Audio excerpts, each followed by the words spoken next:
Watching TV has changed over time. Streaming has become the new norm. That's why Golden State Media Concepts television podcast dives headfirst to the world of cord cutting. Want to be on the loop of what's hot in Netflix? Or if it's not a preference, what about original shows in Hulu? We've got you covered. Join us as we fill in the blanks and talk about movies to stream and what show you should be binging. This is the Golden State Media Concepts television podcast.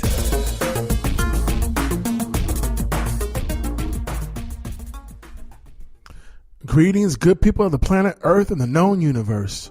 You're listening to GSMC's television podcast. It's your Captain Keith speaking.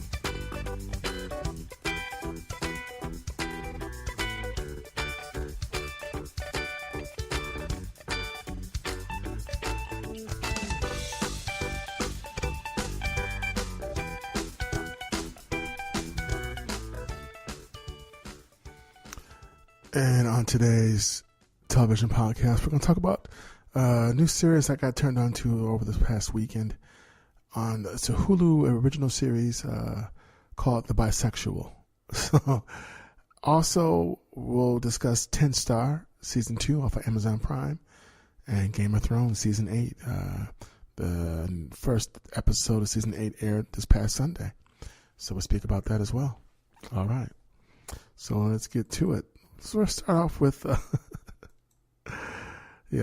want to talk about The Bisexual. I just kind of stumbled on this show, and very fascinating. It's a dramedy series examining the life of a woman who breaks off with her long-term girlfriend and tries having a straight relationship for a change. So, and its creators are Desiree Akavan and Rowan Riley, and it stars Desiree Akavan, I believe, Maxine Peake and Brian Gleason. So let me see if there's even more detail I can give you. Another description is, New Yorker Layla lives a seemingly perfect life with her girlfriend in London, but she has a secret. She's bisexual. Realizing she's living a lie, Layla makes a big decision with unexpected consequences. So now what they don't tell you in the show, let me get you the cast information. So, Desiree Akavan, if I'm saying her name right, she plays Layla, the main character. Maxine Peake plays her longtime girlfriend, Sadie. They're business partners, so they work together and they're lovers. So, long-term relationship. They're working on an app and it's supposed to roll out soon. And Brian Gleason plays Gabe. He is a novelist who made one book that was very successful, and he hasn't written a book since then. And Layla winds up moving in with him, winds up becoming his roommate. So basically, the first episode opens up. Layla and Sadie are getting interviewed by a magazine about their business and their relationship, and the photographer wants to basically exploit them being this gay couple, and tells them, "Oh, sit in her lap and look at her." I mean, just really silly stuff. And as they're talking about their relationship and their business and how happy they are with their business, once the interview is over, right before the interview is over, a reporter asks if they're looking, if they want to have kids, or the photographer asked / reporter, and of course Layla's like, "Well, if we were men, would you be asking us that question?" And that's a fair point.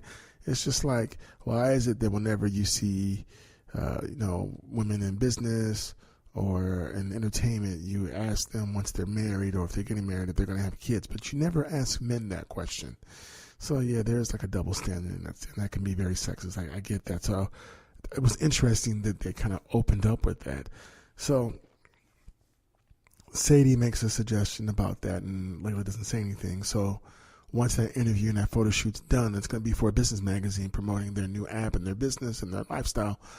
They go in the back office, and Sadie and Layla are talking, and Sadie's like, "Hey, by the way, I love you. We've been together for a long time. Will you marry me?" And Layla's like, she didn't say anything. So that's when later on in the episode, Layla's like, we should take a break. So here's the thing. If you ask anybody to marry you, whether you're straight or gay, and then the other person that you're asking hesitates, it's time to go. And the reason I say that is because if it's love, why is there hesitation? If you truly love this person, there is no hesitation. I mean, you wouldn't even think about it. But if you got reservations and stuff, that's just red flags. So that's why I say that. So, yeah, once Layla hesitates, Sadie's like, wow. So then Layla's like, hey, we should take a break. Sadie doesn't want to take a break. She's afraid they're going to break up. Layla's like, it's just a little bit of break. So Sadie, Layla moves out. And of course, they have all the same friends. They're, it's like very cliquish. So what I like about this show is that you find out that, it's Layla is, she's this girl, lady of Persian descent, very traditional Iranian parents. So, you find out throughout the series that, yeah, she had to come out to her parents and it wasn't easy. They love her, but whenever they see her, it's very strained, because in their custom, my daughter's not supposed to be gay. So that's interesting. And you see before they have their split, like there's a scene where Layla and Sadie are at a gathering and like it's like I don't know if he's the bartender or the co-check guy at this gay bar, and I'm not even sure, was it a gay bar? It just might have just been a bar. But what happens is that Layla's flirting with the co-attendant / bartender. I'm not sure what he was, because she changed her hairstyle. And like Sadie's like, oh, you changed your hair. She didn't say she just should have said she changed it. So the guy's like, oh, it looks nice. And then, and it's like, you look nice. She just seemed kind of silly and just very acting like she was a teenage girl. So I'm like, okay, Sadie, do you see that she's flirting with this guy? I mean, so what I'm saying is that watching that episode, this is the first episode, I'm like, okay, yeah, it's kind of obvious to me that she's bisexual, but you're not seeing that. Because just the way she was flirting with this guy, she was flirting with this guy as if she was not in a relationship with Sadie. So I'll say it like that way. And then by the time that Layla moves out and she moves into, she moves in with Gabe. I mean, Gabe is just, he's a nice guy, but he's just kind of dense and just, he's funny and he's a smart guy, but he's just kind of a little clueless and sheltered. And you find out that he's got this sister that just kind of smothers him, and it's just unhealthy. When Layla comes over to meet Gabe and see his house, his sister's there leaving him dinner, and then leaving to go home, and she's married. So it's just like, really, you're a grown man, Gabe. You should be able to make your own dinner, or at least buy your own dinner. You don't need your sister, who has a family, to come over and do that for you. It's just like, what's going on with you? So the dynamic between Layla and Gabe, it gets very funny. It's like, I really enjoy their chemistry. It's just, he's just kind of clueless. He's on his own ego trip. He really is. And there's a boomerang effect that happens to him that's really, really funny, that I really enjoyed. And one of Layla's friends that I like a lot is Dennis. That's her name, Dennis. You think it's like Dennis, but it's Dennis. And she's played by Saskia Chana. And it's like Layla's best friend. And she's also a lesbian, and she's just very deadpan. Very dry humor. Doesn't smile too much, and she almost seems kind of numb. She's very sharp, very smart, but just kind of numb and just deadpan. And it's just very funny. And you just want to, I found myself wanting to just like tell a joke just to try to make her laugh, because she just always seemed just kind of serious. And it's like her friendship with Layla is interesting, because they're like polar opposites. And then later on within the series, there's a flashback scene where you see where they first meet and how they strike up their chemistry. How their friendship, and you see where Dennis was, because she was someone who was afraid to come out and didn't know if she should, and she was with the guy, but she didn't really want to be with the guy. And I guess it's just a lot of stuff that a lot of people go through who are, I guess in the gay community, struggling to come out. The fear they have to deal with.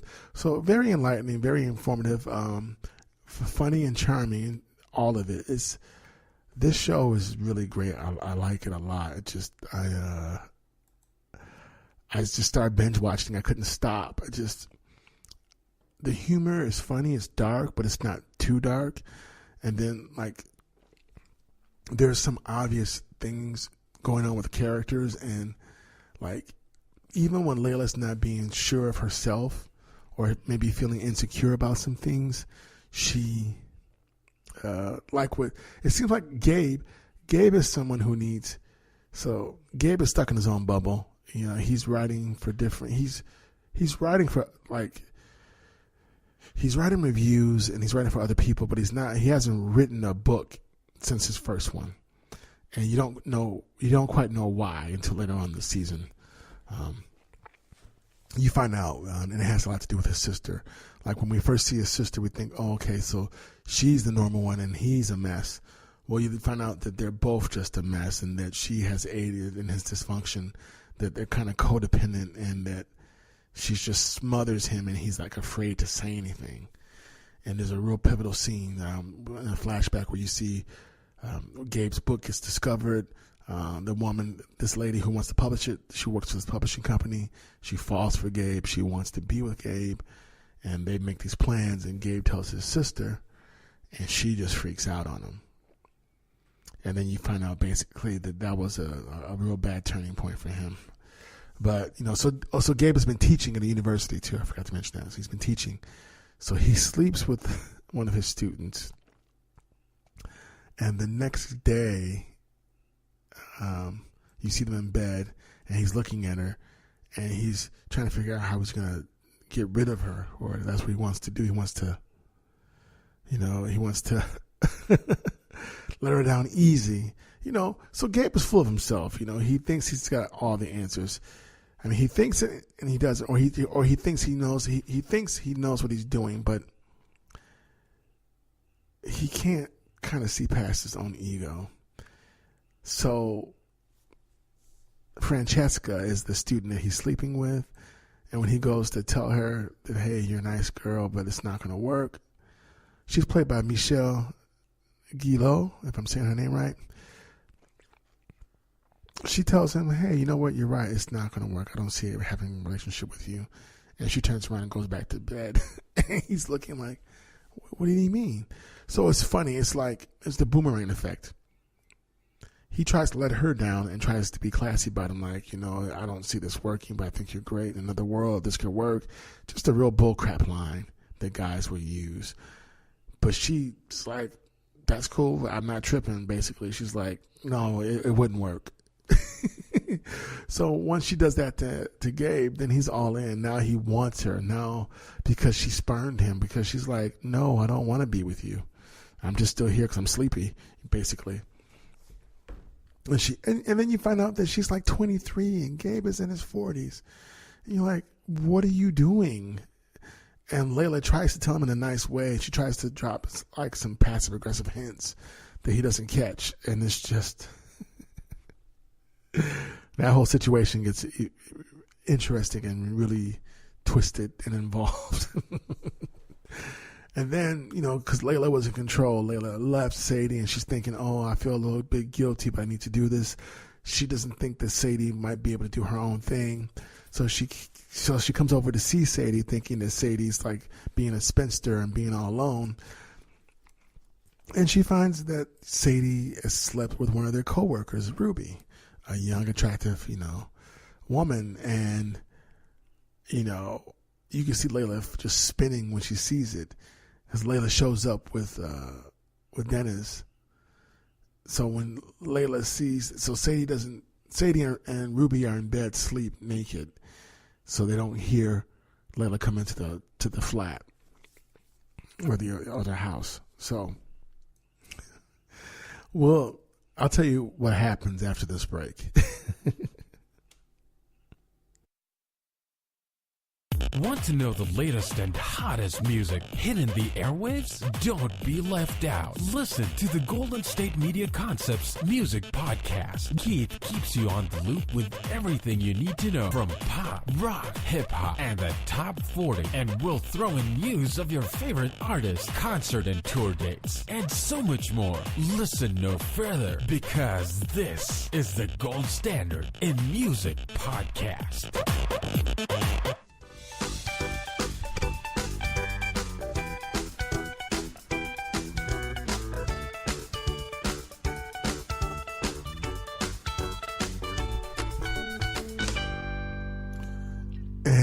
Again, you're listening to GSMC's television podcast. This is Captain Keith, talking about the TV series, Hulu original series, The Bisexual. And that show stars Desiree Arkavan and Maxine Peake, and Brian Gleason, and Saskia Shana, and so Naomi Aki, and a host of other great people, Michelle Guillot. So, as I was saying to you before, Layla's freaking out because she sees, she's doing it in a quiet way, but she sees, her ex-girlfriend, Sadie in bed with Ruby, their coworker, someone who works for Sadie and Layla, actually. And Layla goes and gets some gum. She starts chewing it, and she goes, she leaves the room, goes in the kitchen, and she goes somewhere and she gets some gum. Comes back into the bedroom. Sadie and Ruby are knocked out. Like I said, they're still, basically naked in bed. And Layla goes to lean over because she wants to put gum in either Sadie's ear or her hair. And Ruby, still asleep, leans over on top of Sadie and, hugging her or kind of like cradling her. So when Layla goes to spit the gum into Sadie's ear or hair, it goes into Ruby's hair instead. And so they run out. Because Layla's like, oh my goodness.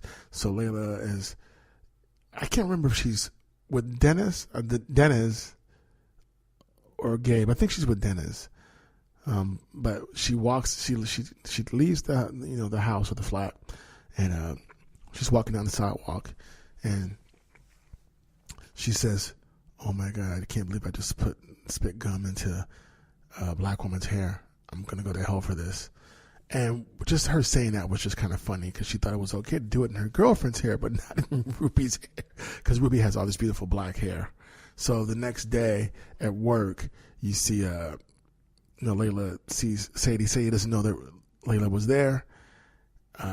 Sadie and Ruby don't know that Layla knows about them. Ruby comes in, and Layla and Sadie are in the office, the joint office, and Ruby's like, oh, do you need this or that? And Sadie looks kind of awkward. Layla's looking at them, and you can see that Ruby's hair has been cut short now. And it's because of the gum. So, and then Layla's like, she still looks great, even with short hair. So, all that's happening. And Layla goes out with Gabe to a bar and meets Gabe's friend, John Chris, I think his name is. Let me double check on that. Let's see. Yeah, John Chris, played by John Dalglish, I think his name is. And basically, John Chris is a real nice guy. One of Gabe's friends, and they're all dancing together. So I think Layla was, because Layla invited Gabe to the gay bar. And he's like, okay. So Gabe called up John Chris to meet him there. So when you see John Chris there at the bar, you think, okay, is this Gabe's gay friend, air quote. But so what happens is Layla, is dancing with Gabe and John Chris, and I think, eventually Layla and John Chris start to hit it off, and the next thing you know, they wind up hooking up. But before that happened, the guy, the coat check / bartender that Layla liked, that she was flirting with, she tries hooking up with him, and she's kind of fumbling when they're making out, and then she tells him, I've never been with a guy before. He's like, really? And once she tells him that, he just isn't really interested. I guess maybe because she's a virgin in the sense that she hasn't slept with a man, but she's not, whatever that means. So I guess he freaked out. He just left. You didn't see him freak out, but he just left. Well, no, what did he do? He just said that he wasn't in the mood anymore. So she gets up and walks out, and she goes, so should I leave? And then you hear her say, I want you to tell me no. But he doesn't tell her no. And as she's leaving and getting her clothes, he says, Layla? She's like, what? Thinking he wants her to stay. And he's like, do you have her phone charger? I mean, so there are some really goofy, aloof, funny moments in this show. I like the way it's written. I thought it was going to be this predictable comedy with really bad jokes. And it's not. It really is a dramedy. Because it's about a woman struggling with her sexuality, because she feels like if she tells, her friends in the gay community that she's bisexual, that they may look at her differently or shun her or lose respect for her or just, hate her. So she's got this like a fear. So it's a form of prejudice that she's afraid of. So later on, eventually, like I said, she hooks up with Gabe's friend, John and Chris. And by the way, Gabe doesn't even see that coming. Doesn't see it at all. And, they're just like, there's a moment where they're just drinking. And I believe it's because Gabe is passed out or he's drunk and they're trying to take care of him. And they're bonding over Gabe. And next thing you know, they start kissing. And of course, Layla's honest with John Chris about who she is. And next thing you know, they hook up. And Layla's like, I thought it was going to be so much different having sex with a guy, but it's not. She goes, and she said that, who did she tell? She told Gabe, and Gabe didn't really want to know it, because what happens is Gabe can hear her and John Chris in her room having sex, and he's just like, his eyes are bugged out, he's freaking out. He's listening by the door because he's like in shock that he can't believe it.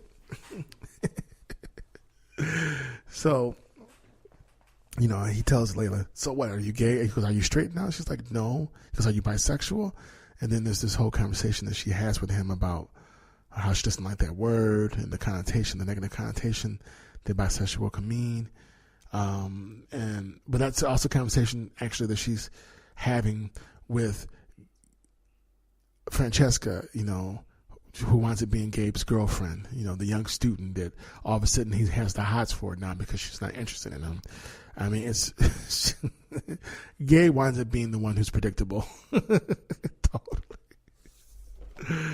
The first woman in a long time that doesn't feign interest in him, and now he's all about it. So he's like, is she the one? Is she my leading lady? And Layla's looking at him, just shaking her head. So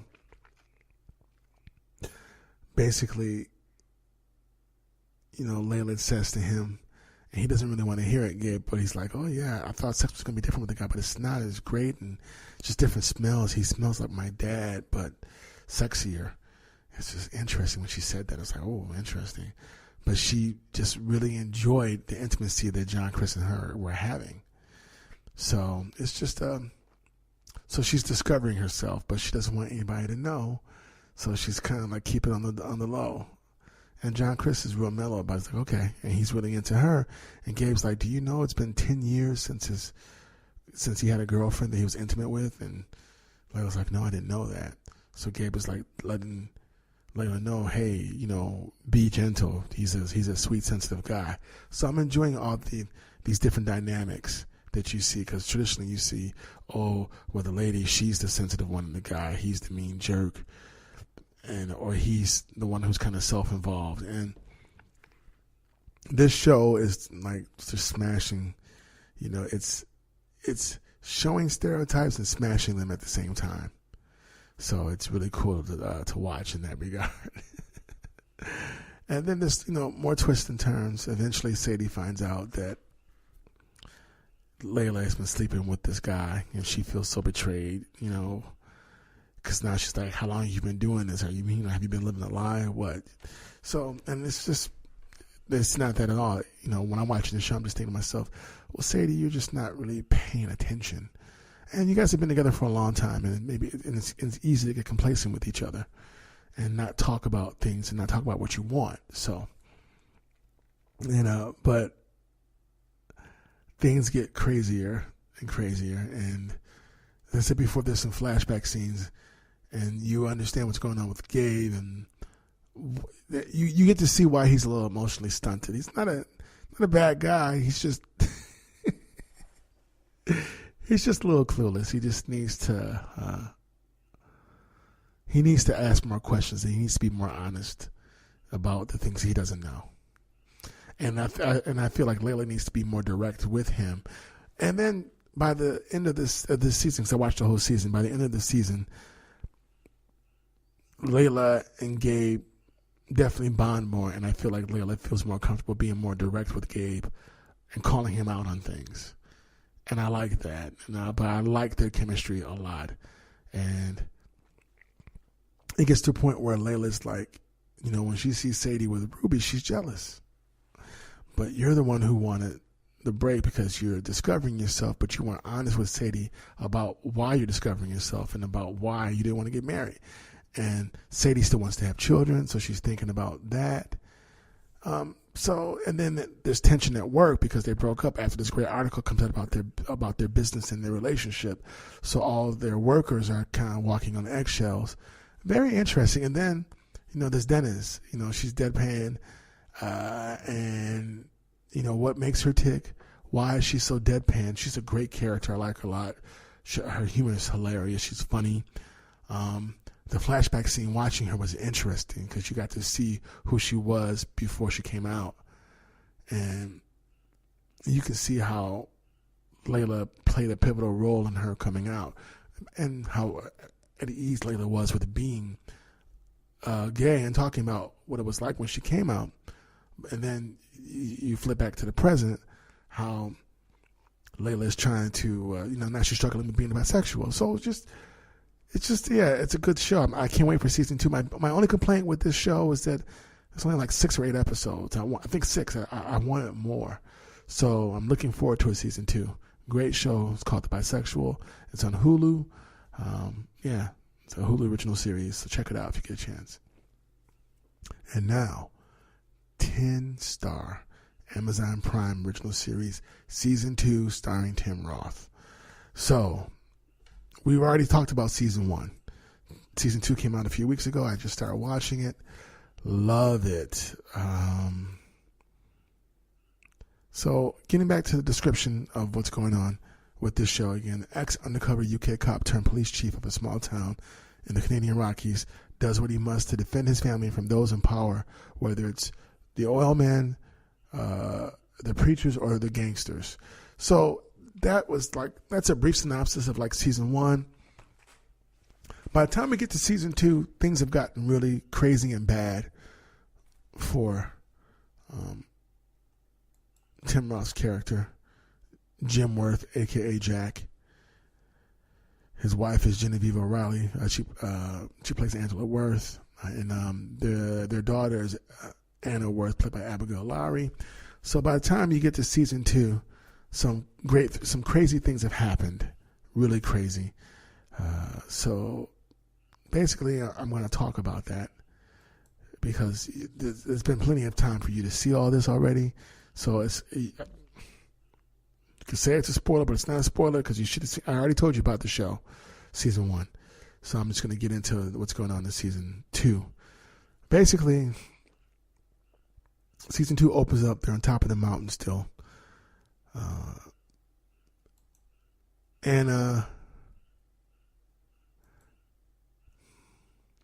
Okay, so I'm going to challenge myself. I'm going to attempt to do any spoilers just in case you still haven't seen it.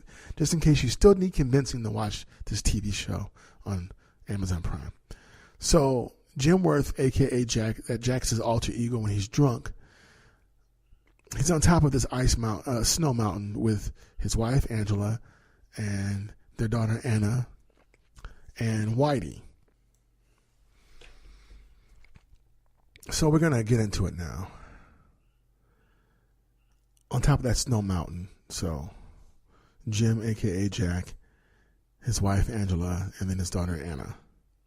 All right. So, and Whitey, played by Oliver Cooper Smith. In season 1, a family tragedy happened, and we can talk about it now. Well, we'll talk about it after this break. We'll get into it. Tired of searching the vast jungle of podcasts? Now listen close and hear this out. There's a podcast network that covers just about everything that you've been searching. Hey! The Golden State Media Concepts Podcast Network is here. Nothing less than a podcast bliss with endless hours of podcast coverage. From news, sports, music, fashion, cooking, entertainment, fantasy, football, and so much more. So stop lurking around and go straight out to the Golden State Media Concepts Podcast Network. Guaranteed to fill that podcast itch. Whatever it may be. Visit us at www.gsmcpodcast.com. Follow us on Facebook and Twitter, and download us on iTunes, SoundCloud, and Google Play.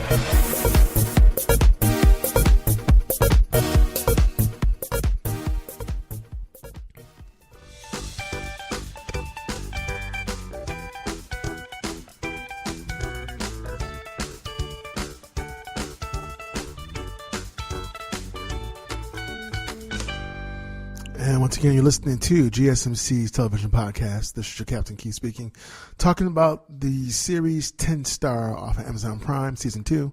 Let's get into the story, what happened at the end of Season 1 and what's going on in Season 2. So basically, Jim/Jack finds out that Whitey killed his son trying to kill Jim. Jim and Angela had 2 children, and Anna's their oldest child. You also find out that Anna's been dating Whitey. Whitey knew who Anna was, but didn't tell her till towards the end of Season 1 that he killed her brother by accident. So now, of course, Jim Worth/Jack is ready to kill Whitey because you killed my son. And yeah, we have a history, but that doesn't give you a reason to kill my son or to, you can't get away with that. So, and Angela's all for it, but now their daughter Anna's not. So now Anna knows that Whitey killed her brother, but Whitey is also the same guy who took her virginity. So she's in love with him. And he could have hurt Anna, and he fell in love with her. Okay, so I can see how that happens, but once this man who you slept with has told you that he killed your brother, there shouldn't be any love lost at that point. So Whitey hides behind Anna, or Anna gets in front of him, so Jim won't shoot. But Jim shoots anyway. He kills Whitey. Anna is so distraught in Season 1, at the end of Season 1, you see her pick up the gun to shoot her father. And in the opening episode 1 of Season 2, that's what she does. She shoots her father in the leg. And he's bleeding out. And then she sees that Whitey's dead, and she freaks out and she runs off. And then Angela tries to tie up Jim's leg with her belt. And then she tries to figure out what to do. Should she go run after her daughter or tend to her husband? She decides to run after her daughter. She kisses Jim goodbye on the lips and unloosens the belt so he bleeds out. I'm like, what a family. Wow. So, it's looking like this main character is going to die. But you kind of know he's not because he's the main character. But it looks like he is. So it's kind of messed up. Like, what are you going to do now? So then it starts to snow. And, of course, Angela's freaking out because she can't find Anna. Anna keeps on running. She eventually finds a barn. And she goes and she feels freaked out about what she did, so she tries to hang herself. So instead of taking responsibility or coming back to try to take care of her dad or say, I'm sorry, she tries to kill herself. Now, Elizabeth Bradshaw, played by Christina Hendricks, who was working for the oil company, she winds up going to a bar seeing this guy and having a one-night stand with him. And the guy's kind of weird, but, she takes him back to her place, sleeps with him. And then while all this is going on with Angela, Jim, and Anna, the next day, a knock on her door, she gets served with papers saying she's fired from the oil company. She tries to push back on the courier, and he's like, hey, I just delivered a message. And she has a message for him to get to her employers because they just gave her promotion. So she's like freaking out that they're trying to fire her. So she goes to address the board, and they just push back like, nah, if you don't leave, we're going to press charges, escort you out of the building. And she's like, well, I want a severance package. She's like, you don't get that. And I'm thinking to myself, well, the guy who was ahead of your whole operation was doing some criminal things. So I'm like, you should be trying to pay her off, really. So I'm just like, I don't know. And he tried to kill her and Angela in season 1. So I'm just looking at the company like, you guys haven't thought this through. So as I said before, basically, Anna gets to a barn, tries to hang herself. And then it seems like these people who look, I believe they're Amish. They look like they're Amish. I'm not quite sure what they are. But one of the girls comes into the barn and she finds Anna and, cuts down the belt or the rope that's holding her up. And they rush her to the hospital. And before all that happens, Angela calls Elizabeth because she's like, I need help. I need to find my daughter. Elizabeth goes out to meet Angela. I think I said Angela calls. Yeah, Angela calls Elizabeth because she's upset about her daughter. She can't find her. Elizabeth goes out to help her. They go out in the woods looking, and Angela wants to keep on going, and it's getting colder and colder. And Elizabeth's like, we got to go. You're going to die out here. And Angela's like, I'm not going to leave. I have to find my daughter. And then she passes out. She gets into an argument with Elizabeth. She passes out. Elizabeth storms off, and Angela passes out in the snow, and she's going to die of hypothermia. Basically, Elizabeth senses something's wrong. She goes back and finds her, picks her up, takes her back, thaws her out. So all that's happening. Jim wakes up, despite the blood loss in his leg, sees Whitey's dead body on the ice mound, looks at it and starts crying. Then he leaves, and he just tries to make his way, tries to, find a place to go. A cavern. Basically, eventually he winds up getting found by some Native Americans. They take him in, patch him up, sew him up. But when Jim comes to, he thinks it's his wife sewing him up, but it's not. He's hallucinating. It's this Native American woman and her son. They take care of him. He gets up, and then eventually he hobbles back to the sheriff's station. But before that, before he got found, he went back to his house and was burnt up. And he found a cabin, and he tried to use a flare gun, but it wouldn't work. So he just set the cabin on fire, and that's when he got help from the Native American people were on their snowmobiles and stuff, and they came and saw him and picked him up and got him. And that's how we went to take care of him. So basically, and then his deputy,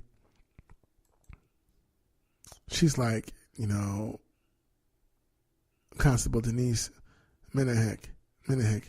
She's like, I don't regret helping the sheriff. I know the sheriff's trying to protect his family. I think he's a good guy.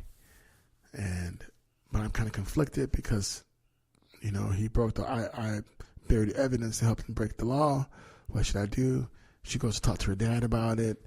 And then her boyfriend, who was a deputy who Jim shot in the leg because he wouldn't get out of his way, he's all upset. He's in the hospital feeling sorry for himself. And also, all these things are still going on. And, Jim is so crazy. He goes to the sheriff's station and gets a truck, one of the police trucks, gets some guns and goes back out because now he wants to find his daughter. And Angela thinks that she killed her husband. She doesn't know he's still alive. And Anna thinks he's dead too. So all that is going on. But as far as I've gotten in the show, Anna wants nothing to do with her parents when she realizes that her father's still alive. And Angela's like, I'm screwed. He's alive. she wants nothing to do with him. So everyone's turning on Jim because they're like, your past came back to haunt us. And yeah, his past came back, but there was no way he could anticipate that someone from his past was going to come try to kill him and wind up shooting his son, like in the first season. I mean, and that's what put all this in motion. And I'm watching the show thinking to myself, okay, how can you have a daughter who is defending the guy who killed her little brother and winds up shooting her father in anger because the guy took revenge on the guy who killed his son? And how can the wife who asked her husband to become that bad person that she, who drinks, she told her husband to turn into that person so you can find out who killed our son and get revenge. And she winds up admitting to her daughter when her daughter's in the hospital, I know I'm a bad person. So, Anna sees her parents in a whole different light. But Anna's not taking responsibility for what she did. You shot your father and you thought it was okay to do that. And now you want nothing to do with them, but you're not taking responsibility. You allowed this man who killed your brother to infiltrate your life. And you still thought it was okay to be in love with him after he told you the truth. So there's a lot of madness with this story, but it's so riveting. You can't stop watching. And the hypocrisy of the people involved, it just blows my mind. And I'm like, you can't ask your husband to be the bad guy when it suits you. And then you can't be mad when he does what a bad guy does. But he wasn't actually being a bad guy. He was getting justice for the murder of his son. And how can you shoot your father out of anger and think you can run away and be a part of this whole new religious order as if that's going to save you? So, I'm only in on episode 4 or 5, so I have no idea where this is headed. But it's just really surreal and trippy when I'm watching it. I'm like, wow, really? It's like that. Okay. But the drama is great. The acting is amazing. Everyone's doing a great job. Will Jim ever become sheriff again? Will he keep his job? Is his marriage over? I mean, I'm thinking to myself, we've all kind of gone through hell and back because of what happened, to our family. We should be trying to heal, not tear each other apart. But, everyone's pointing fingers. They're all irresponsible. And it's interesting, but I have to tell you, Tim Roth is, he should get a Golden Globe for this and an Emmy. I've always liked him as an actor, but I really like him as Jim/Jack Worth.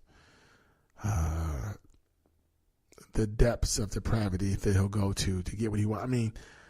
Not caring about himself, and just when he drinks, he does become a whole different person, and he's just fearless. He just doesn't care. It's like this short man has so much power, and you see it. When they say don't judge a book by its cover, his character and his wife, Angela, she's something else too. Like I said, I'm excited to see how season 2 ends because, I didn't see any of this playing out the way it is. But yeah, 10-star season 2, Amazon Prime, check it out. You won't regret it. You've already seen season 1, so your guess is as good as mine on how it's going to go, but it's exciting, and I'm just like, what are they doing? Because I really don't know. And there was a scene where, Anna's been taking refuge with this, with the Amish people. I'm not sure the Amish are what they are. And the family she's staying with, the father of the family, who's a pastor, is hiding a secret. We don't know what it is yet, but we're going to find out. But they're protecting her, and Jim asked nicely, and they said no, she's staying here. She's under our protection. So there's one scene where, Jack takes his truck and he crashes it into their church during the service, looking for his daughter. Yeah, the cojones on this guy. This is a show. I'm just like, wow. Like I said, when he becomes Jack, he's fearless. He has no fear. He doesn't care. I mean, season 1, at one point, he saw these guys were going to beat him up, and he just got on the floor and curled up and took the beating. And then went back and got a drink. I mean, I've never seen a character like this. I really like 10 Starlight. Like I said, if it's up to me, Tim Roth would get a Golden Globe, Emmy, all that stuff. He's great. So, but the whole cast is great. Everyone's doing a great job. We'll get into Game of Thrones Season 8, Episode 1 after this break. Want to find out what movies to go see? Then check out the GSMC Movie Podcast. It's your ticket to the latest movies, whether it's a new blockbuster event, romantic, comedy, or action flick. This show has got it all covered. They talk some what to go see now. Don't bother. What's hot on Netflix and everything in between. That's gsmcpodcast.com/movie-podcast. When it's all about the movies, it has to be this new show. Don't forget to like them on Facebook and follow them on Twitter. Visit gsmcpodcast.com for more info.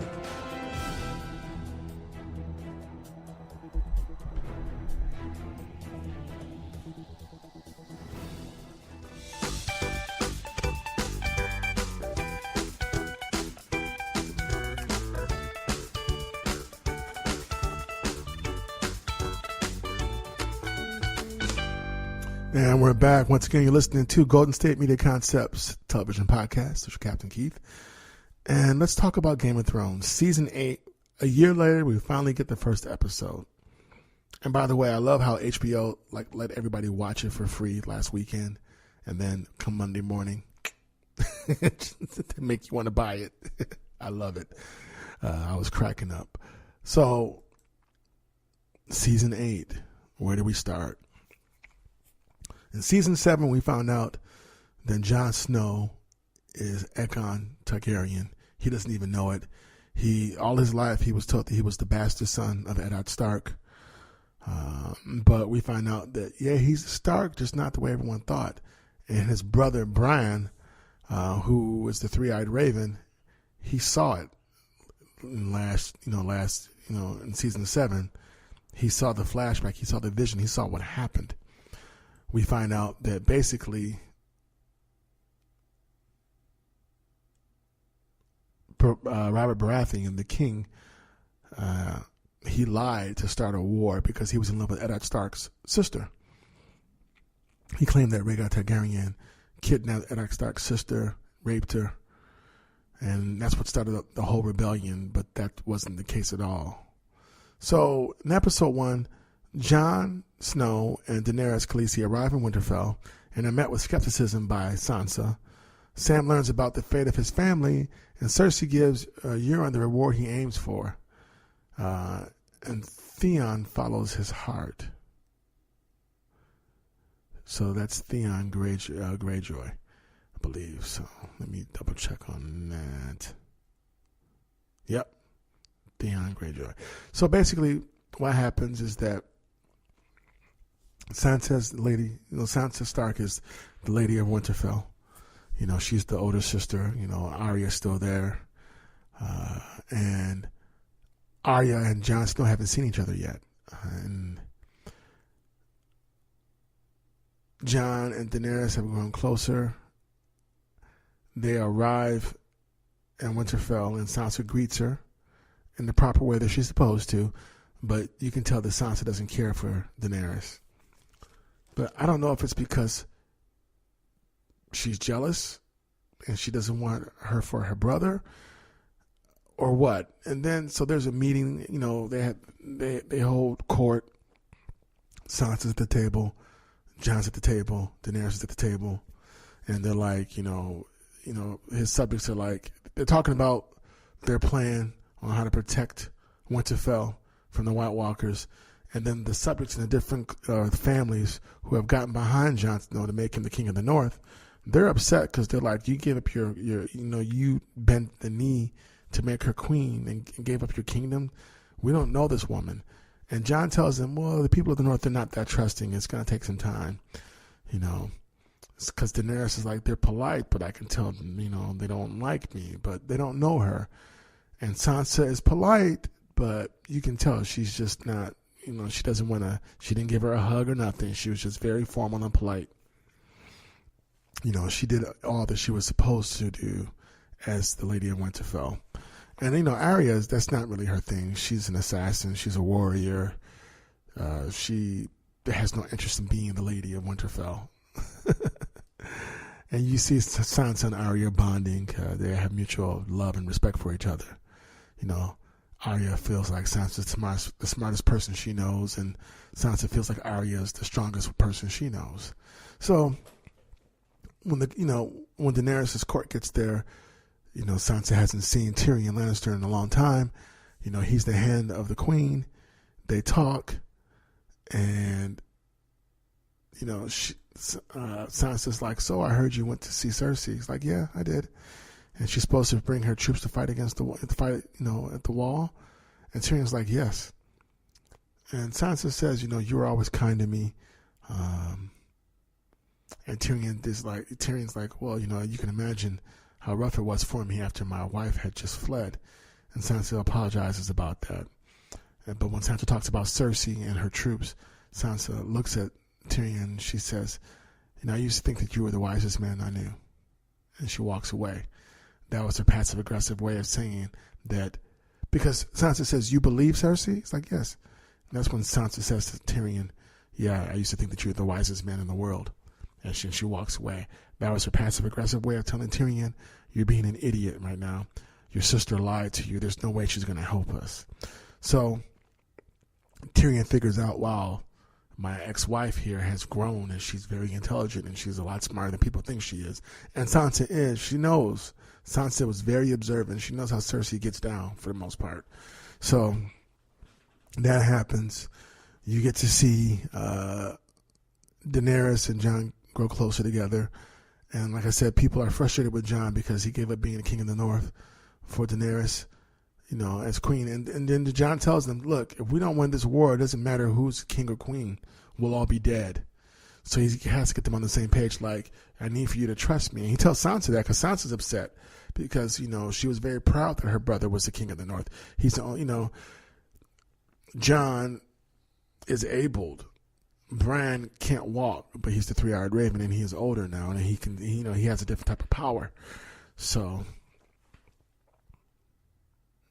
like I said, Jon tells her, "Hey, I need for you to trust me. This isn't about, titles. If we don't win this, we're all doomed." And Sansa can't say anything because she knows he's right. And, and Jon's a little frustrated because he's just, it's been a while since he had to, since he interacted with his sisters.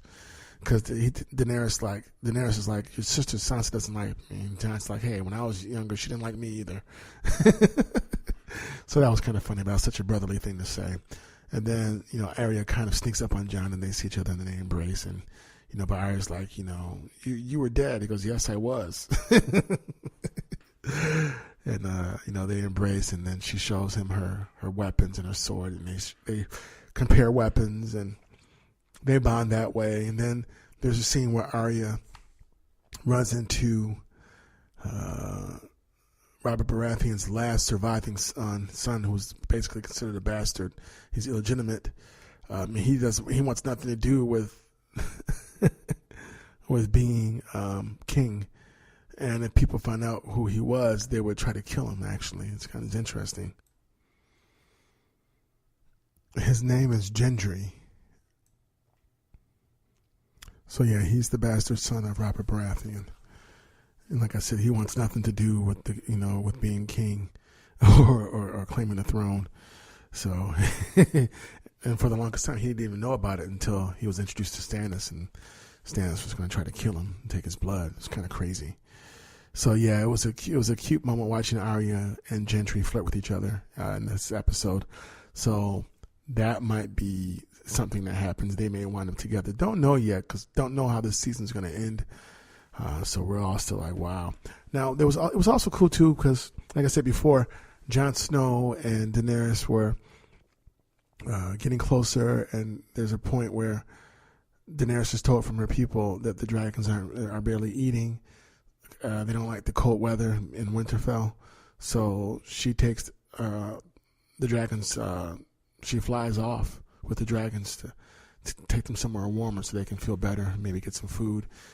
and Jon goes with her, and she gets him to ride on one of the dragons, and it happens.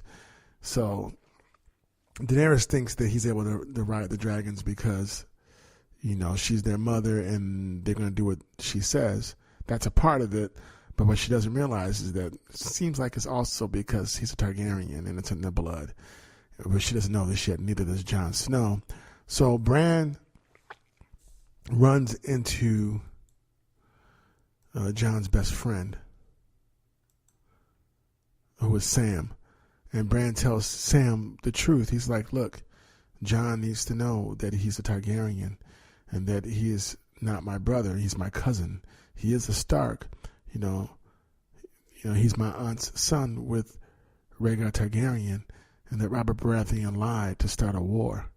Rhaegar and and his aunt were actually married and had a son.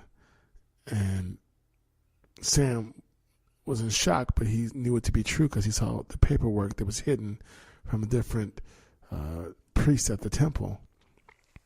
At the Citadel. So he's like, oh, it is true.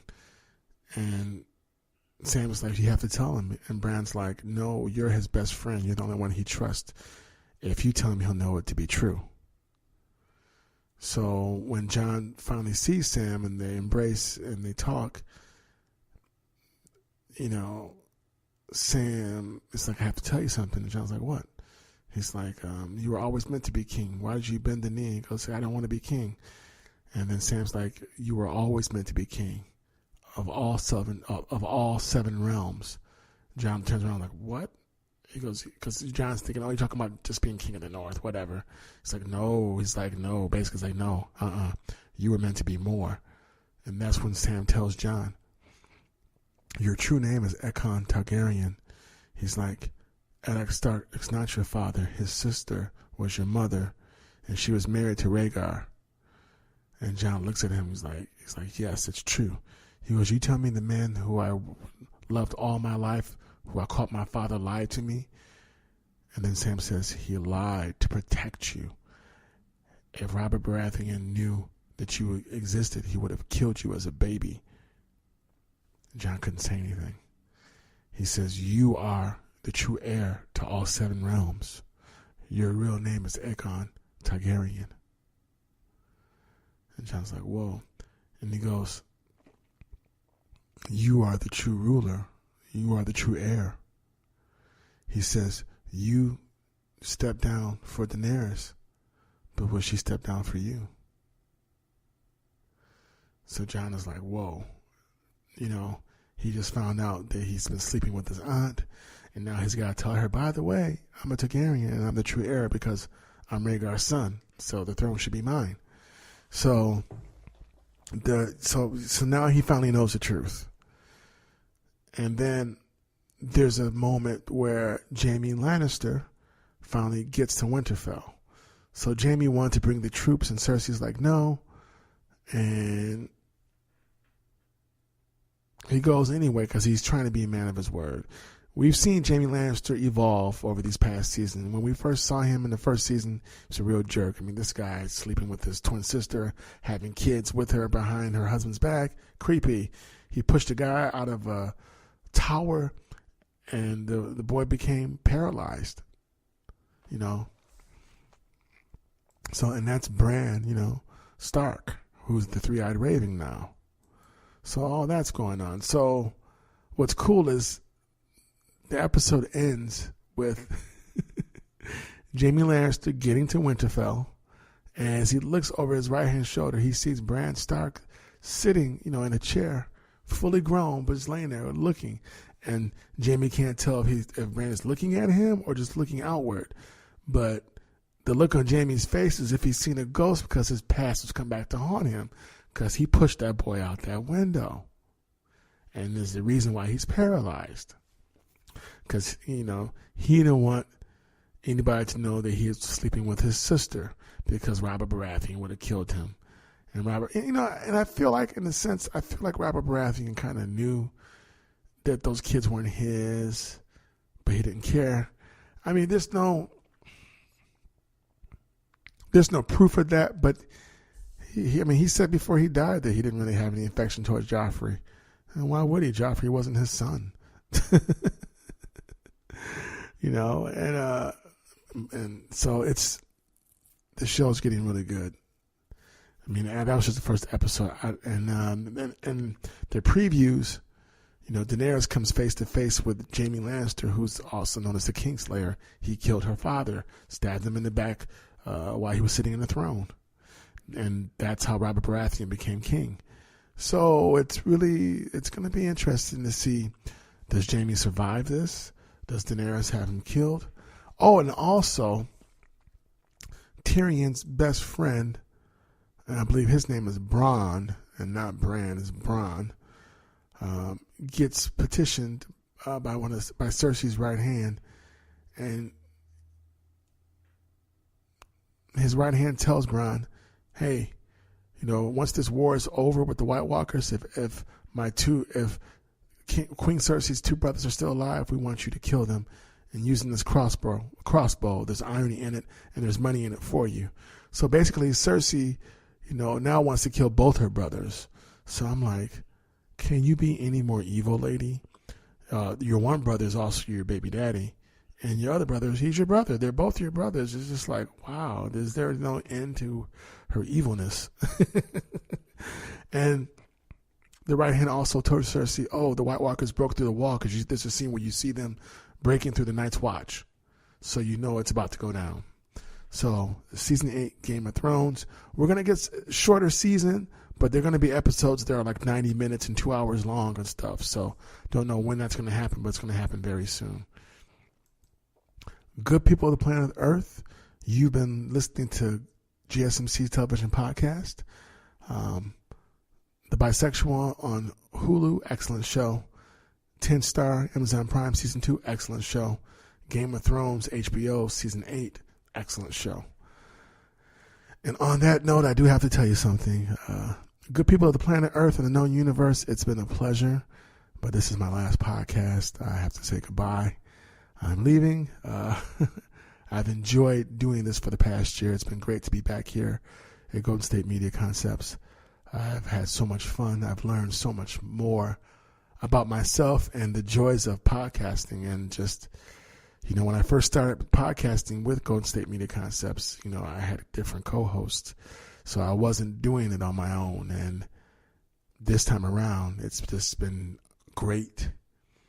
Like I said, it's been amazing. I loved it. It's fun to have co-hosts when you can, but, it's been great steering my own ship. Thank you so much for listening. I hope you've enjoyed the podcast throughout the year and the different TV shows. There's so much great television to watch on the streaming platform networks and on regular terrestrial television, regular, analog digital television. It's just great. It's just great to be entertained. It's great to have good fun. It's great to see good stories that move you and take you somewhere else and sometimes inspire you or just entertain you or just make you laugh or just make you think about things you never would have thought about before. But just bring something positive and good to your life. That's what television can do if you let it, with good writing. So thanks again. Like I said, I appreciate you all. And you never know. I'm always going to be around somewhere, somehow, somewhere, in some fashion. I'll pop up from here and there. Just look out for me. You never know when you're going to see me again. So, but for now, goodbye. Thanks again. Much love to you all. And keep on checking out GSMC Podcast Network. Great podcast shows here. It's a great network to be a part of. Very proud to be here. Very proud for my time here. Thanks again. And, as always, see you somewhere out in space. You've been listening to the Golden State Media Concepts Television Podcast, part of the Golden State Media Concepts Podcast Network. You can find this show and others like it at www.gsmcpodcast.com. Download our podcast on iTunes, Stitcher, SoundCloud, and Google Play. Just type in GSMC to find all the shows from the Golden State Media Concepts Podcast Network. From movies movies to music, from sports to entertainment, and even weird news. You can also follow us on Twitter and on Facebook. Thank you, and we hope you have enjoyed today's program.